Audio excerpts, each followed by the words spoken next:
Hello everybody, welcome back. Today as well we have got you another video. In this video I'll show you how you can simply go ahead and upload a PDF file on ChatGPT.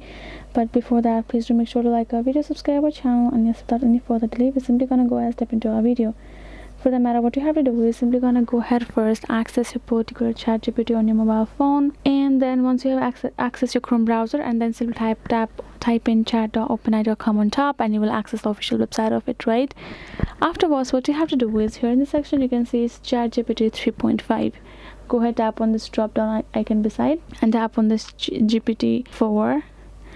And the thing is, once you have upgraded to GPT-4, then you will access this option called plugins, and then in that plugins you will access the plugin store where you can get the plugins. Go ahead and install, go ahead, download it, and then afterwards you will tap on this plugin, and it will simply give you option of ask your PDF, and you will have to enable that settings.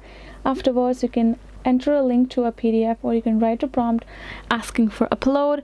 You can simply use a link as well. You can simply ask uploading prompt for you to upload a particular PDF, but for that you have to get this ChatGPT 4. In ChatGPT 3.5 you do not have that feature. That is the way you can do it. Hope this video was helpful to you all. Thank you so much for watching, and I'll see you guys in our next video.